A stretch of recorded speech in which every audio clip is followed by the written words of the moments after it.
TCU lands a blue chip 4-star offensive lineman out of Sulphur Springs.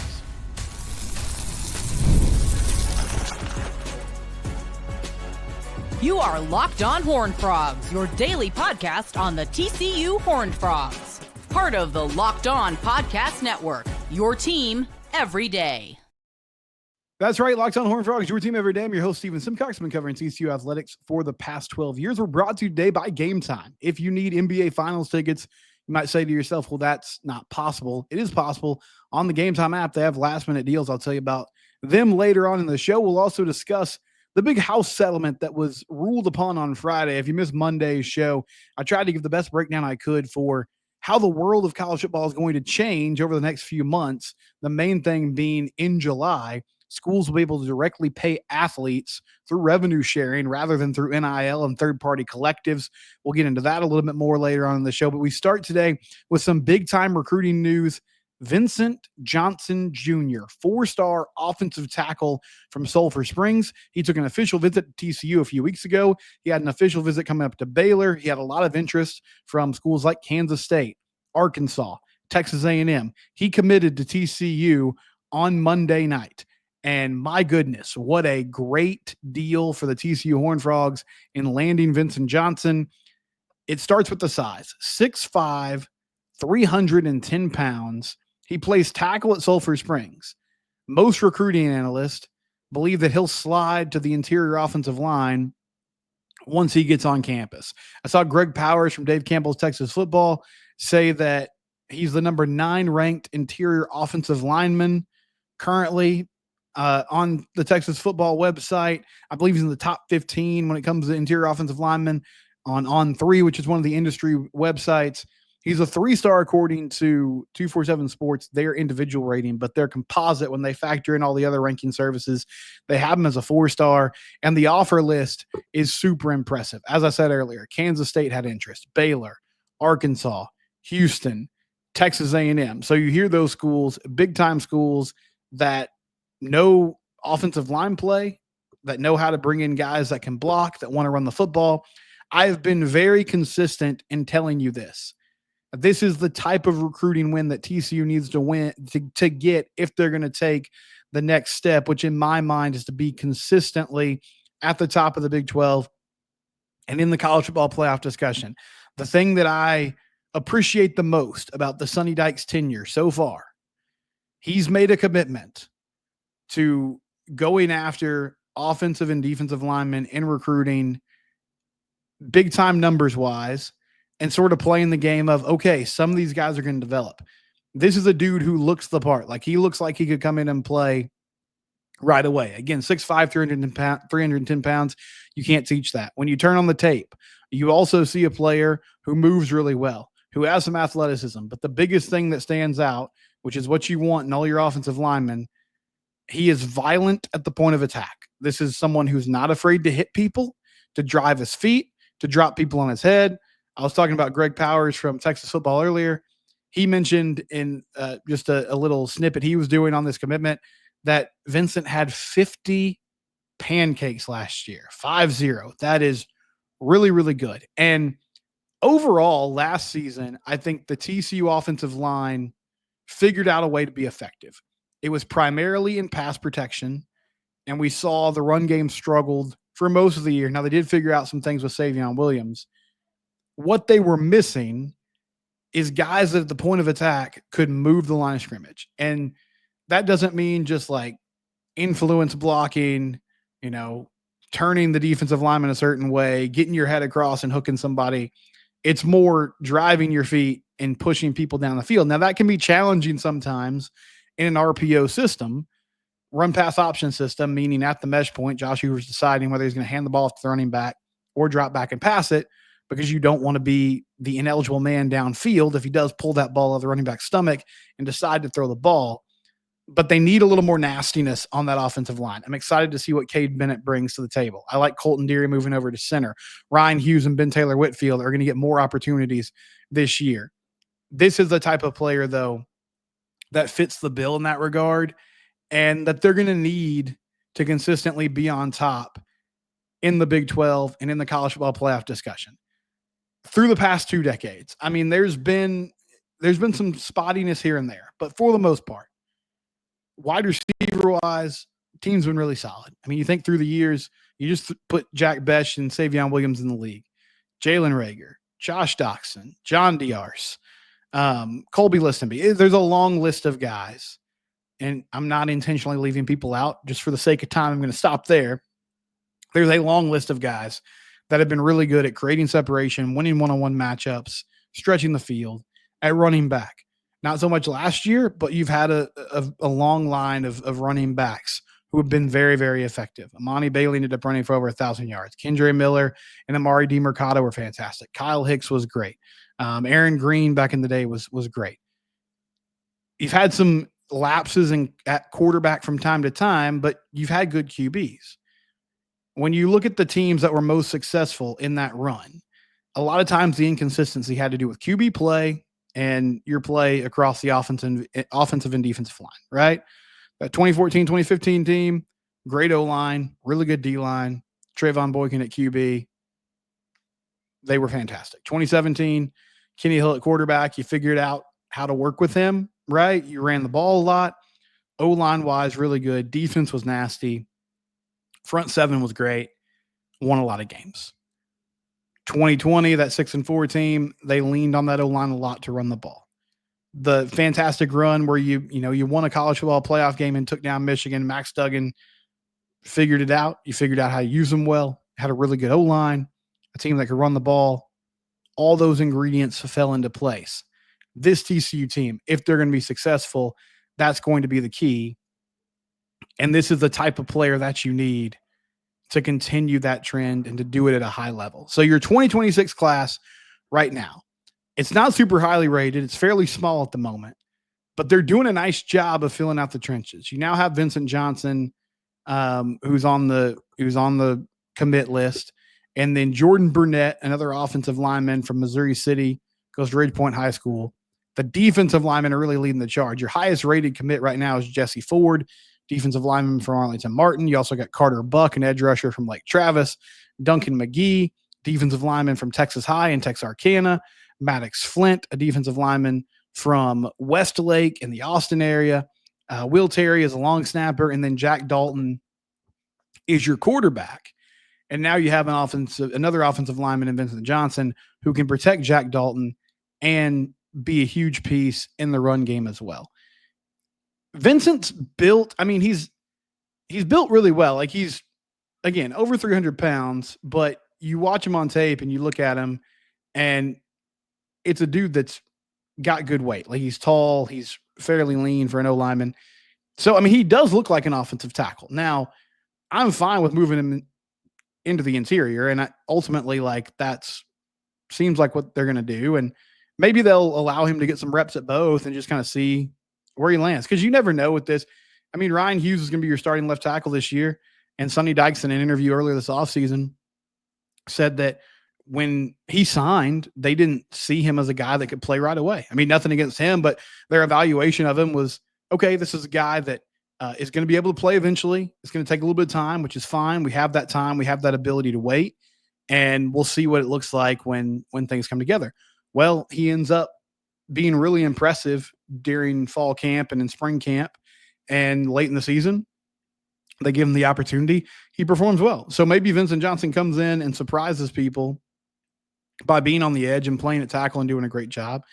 But either way, you've got somebody that has the physical traits, that has the intangibles to be a great player. And they've been committed to finding guys like this. Tobias Steps, Killian Registre, Wesley Harvey, Ryan Hughes, Ben Taylor Whitfield.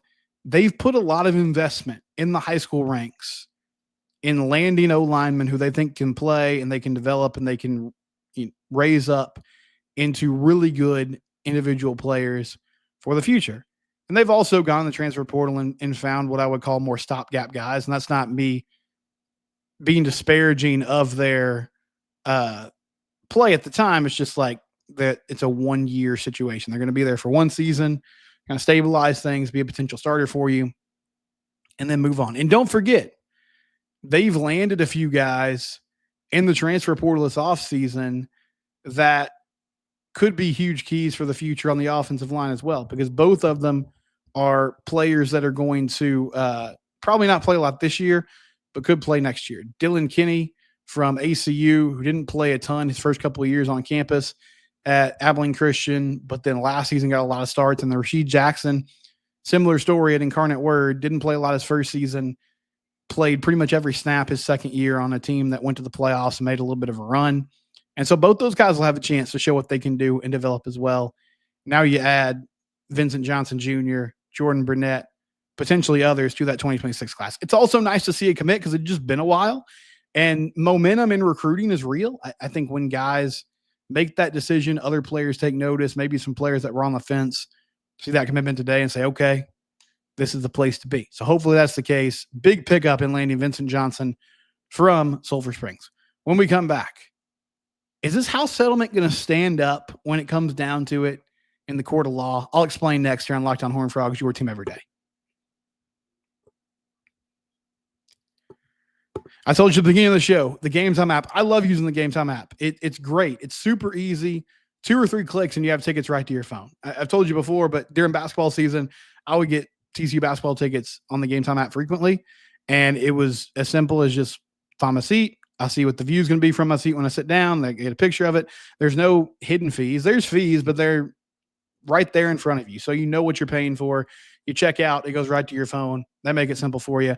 NBA Finals. I mean, it's coming up. It's going to be in Indiana and Oklahoma City, but if you're nearby and you want to make it to one of those games, you might say to yourself, that's impossible. Tickets are going to be crazy. Listen, the Gametime app has last-minute deals right up until tip-off. Check it out. Give it a try. Download the Gametime app today, and you could use code LOCKEDONCollege for $20 off your first purchase. Again, that's LOCKEDONCollege for $20 off your first purchase. Take the guesswork out of buying tickets with Gametime. Download the Gametime app, create an account, and use code LOCKEDONCollege for $20 off your first purchase. Terms apply. Again, create an account and redeem code LOCKEDONCOLLEGE. Look at that TCU education. For $20 off, download the Gametime app. Last-minute tickets, lowest prices, guaranteed. Give the Gametime app a try today.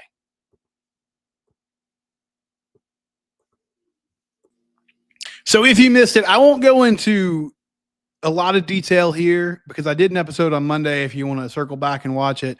So on Friday, a huge agreement came down in the world of sports. A judge in California, Claudia Wilkin, she approved what they call the house settlement, which is essentially 3 antitrust cases that were levied against the NCAA. And there were a lot of different rulings that are coming down from it. The main ones, back pay for certain student athletes in the past 10 or 15 years. And that back pay is going to be paid out starting as soon as possible. And then instead of, so we've been living in the world of name, image, and likeness for the past few years. It will now be revenue sharing. Now, NIL still exists and businesses can still create deals with individual athletes, but schools can also pay athletes directly now. The salary cap for the 2025-2026 calendar year is going to be $20.5 million. TCU has already announced that they are ready to contribute at that level. Everybody else at the P4 has. So in theory, this should give more regulation and even the playing field a little bit more when it comes to how much players being paid, what types of contracts are out there, put some more guardrails up. Now, name, image, and likeness is still a possibility. Athletes can still negotiate deals with local businesses to promote their products and get compensated for it. But starting in July, there is a clearinghouse called NIL Go that will be reviewing all NIL deals that are valued over $600, and they will be assigning their own worth to it. So they'll look at the market, they'll look at the athlete and say, hey, we think this endorsement deal should be worth X amount of dollars. Now, is everybody going to play by those rules? We'll have to see, right? Some of you had some thoughts about that, and I want to get to that here in the next couple of segments. But I think ultimately this is good for TCU. We'll have to see how it plays out, which is a caveat for everything. In the world of college sports, what we're all learning is things are just changing by the day. Everybody's kind of learning on the fly. But the hope is this kind of limits schools just jumping in and throwing insane amounts of money at a certain athlete and landing them for that reason and that reason alone. Now, I'm not disparaging anybody for doing that. Texas Tech is spending a lot of money right now. And I know they made an announcement actually on Tuesday where they're like, hey, we're committed not only to the revenue sharing, but above that, like we have NIL backers who have a certain amount of funds allocated. We're ready to give that money to our student athletes with these deals. And we feel like we have a plan in place where we can make these deals look above board, right? So that's still happening. This is just supposed to give a little more regulation to that. And I think that's going to help TCU in the long term. Now, some of you had thoughts on that. Actually, a Texas Tech fan named Slater chimed in. Hey, Tech fan. He said, lawsuit after lawsuit is coming. If you don't think so, you're insane. How is an advisory board going to determine fair market value in one area of the country to another? Scholarships are still going to account against the $20.5 million cap. How is all this going to be decided? Will female athletes get paid like male athletes? And he goes on to make some other points there. So, yeah, you're right. There's a lot of legal jousting that's going to happen in the next few years. There's Title IX implications to this because, yes, female athletes are going to get paid too. Are they going to get paid similarly? Well, we've already had schools come out and basically say the majority of these revenue sharing agreements are going to be 90% of it's going to be allocated towards football and men's basketball, 75% towards football, 15% towards men's basketball, 5% towards women's basketball, and then 5% to everybody else. So if you're Don Staley, if you're Mark Campbell coming off a great season, if you're Gino Auriemma, like, do you look at that and say, well, why am I only getting 5% when we've, in Gino and Don's case, been consistently successful and won national titles?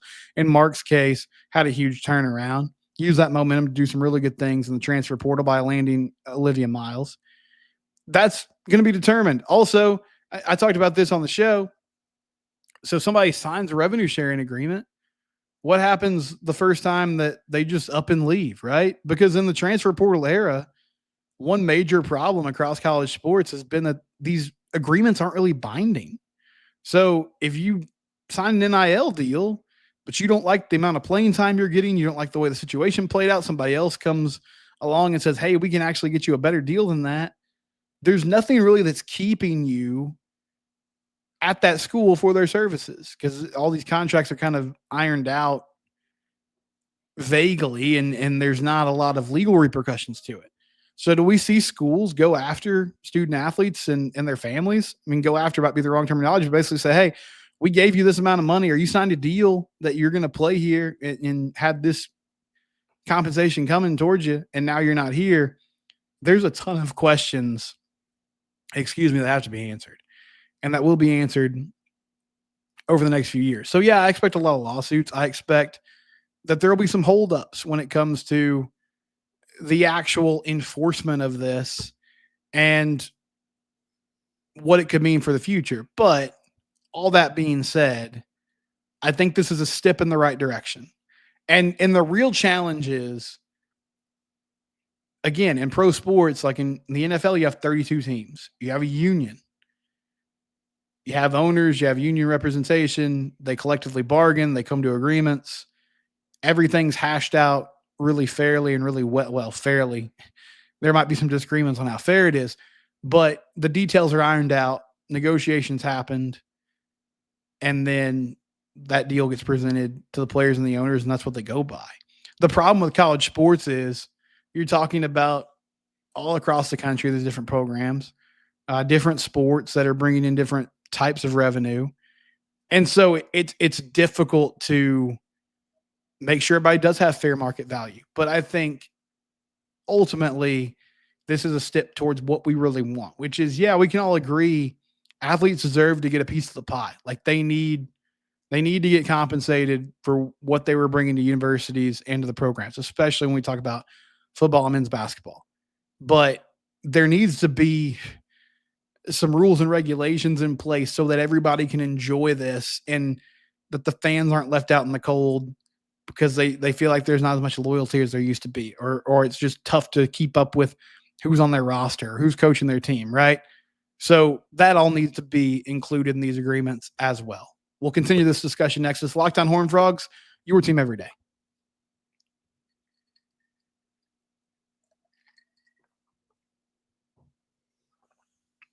If you love the Locked On Network, which I hope you do if you're watching the show, check out the Portal podcast. Brian Smith, he does a really good job covering the transfer portal, covering recruiting. And one thing I appreciate about Brian, he really does try to include the entire country. It's not just SEC and Big Ten talk, but he looks at the entire landscape and tries to come to a good conclusion. So the Portal podcast, part of the Locked On Network. Some other thoughts you guys had about the House settlement and what it means for college football.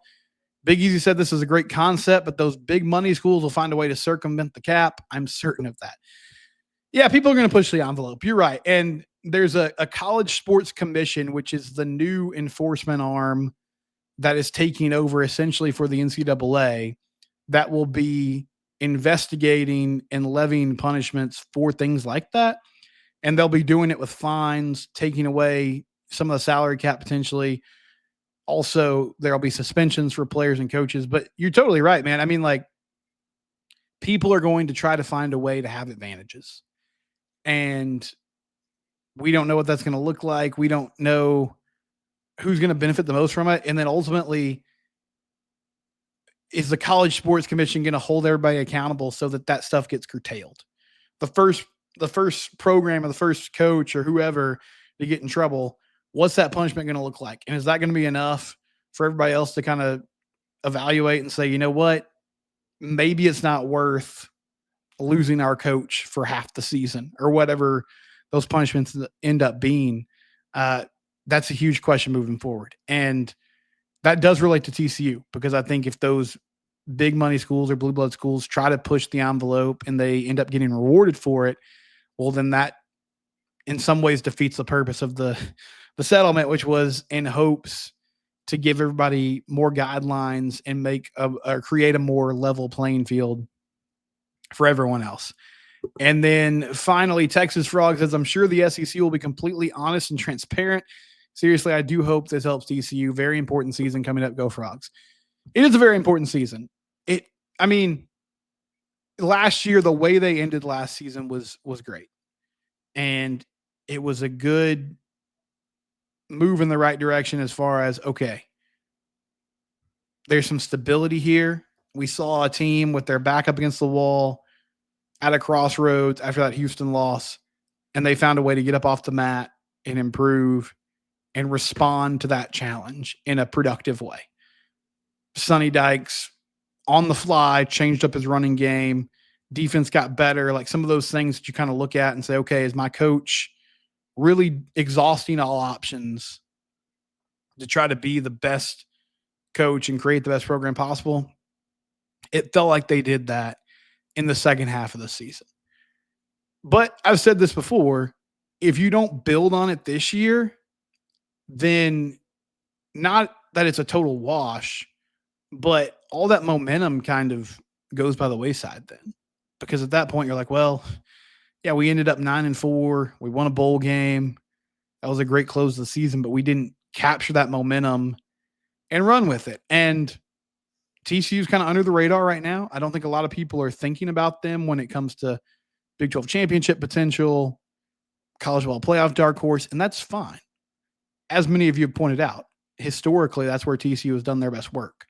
And I don't think it matters to the program itself, but it would be nice if they could get back on the national landscape, and they'll have opportunities to do that this year. North Carolina, standalone game. SMU playing a team that was in the college football playoff last year. Arizona State on a Friday night on the road. BYU on the road. I mean, there's tons of opportunities to flex your muscles and show what you can do. It's about doing that. And yes, again, this comes down to self-reporting, which is always a risky concept. And do we expect these SEC schools to adhere to all these regulations and be transparent about it? I don't. But I think the hope is everybody kind of wants this, or at least all the coaches and the administrators were hoping to move towards a world where they just had a better idea of how this was going to work. So now you got it. Now the challenge is to stay within those rules so that we can keep it. And it can hopefully create less stress on everybody's life. But, the best laid plans, right? We'll be back on Friday. It's Locked On Horned Frogs, your team every day. Subscribe to the YouTube channel. You can also find us. We're free and available wherever you get your podcast.